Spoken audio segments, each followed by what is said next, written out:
चीनी के भाव में 20% की कमी हो जाने से 240 रुपये में 12 किलोग्राम चीनी अधिक खरीदी जा सकती है। हमें चीनी के पहले का मूल्य कितना था यह निकालना है।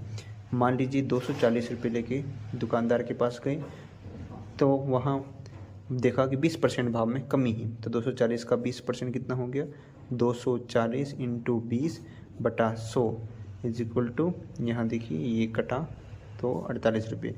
हमने कहा कि 48 रुपये हमें वापस दे दीजिए क्योंकि भाव में कमी हो गई है, लेकिन दुकानदार ने क्या किया, पैसे न दे करके 12 किलोग्राम चीनी ज़्यादा दे दी, यानी 48 रुपये नहीं दिए और 12 किलोग्राम चीनी ज़्यादा दे दी।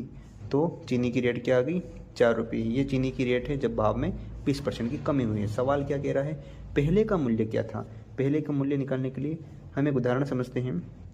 5 किलो चीनी खरीदी है और उसकी रेट है 20 रुपये, तो हमें दुकानदार को कुल 100 रुपये देने पड़े।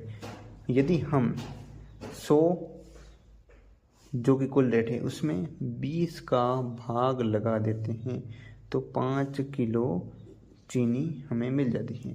तो इसी तरह से हम यहाँ क्या करेंगे, 240 रुपये कुल है, 240 में हम 4 इसका भाग लगा देते हैं उसकी रेट का, तो 60 किलोग्राम हमें चीनी प्राप्त हो जाती है। ये 60 किलोग्राम चीनी कब प्राप्त हुई है, जब भाव में 20% की कमी हुई, तो रेट क्या हो गई 4, और रेट 4 होने से 12 किलोग्राम चीनी अधिक खरीदी जा सकती है। तो इसमें 12 किलोग्राम चीनी ज़्यादा आ गई है क्योंकि भाव में कमी हो गई थी। इस 12 किलोग्राम को हम घटा देंगे तो 48 किलोग्राम प्राप्त हो जाएगा। इस 48 किलोग्राम को अब फिर से हम यहाँ देखते हैं कि अगर इस 100 रुपये में हम 5 का भाग लगा दें, यानी कि जो चीनी है किलो का उसका, तो हमें रेट प्राप्त हो जाएगी।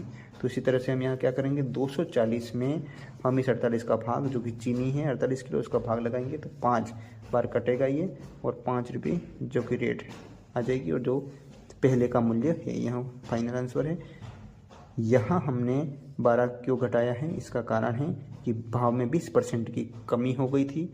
जब भाव में 20% की कमी हुई तो चीनी की रेट 4 रुपये है। 4 रुपये की रेट से जब हमने खरीदा तो हमें 60 किलोग्राम चीनी प्राप्त हुई, लेकिन क्या हुआ कि 12 किलोग्राम चीनी ज़्यादा मिली थी, तो हमने इस 12 किलोग्राम चीनी को घटा दिया, तो यहाँ 48 किलोग्राम आ गया। फिर से वहीं किया, 240 रुपये में 48 का भाग लगा के 5 रुपया प्राप्त कर लिया, जो कि चीनी की रेट है।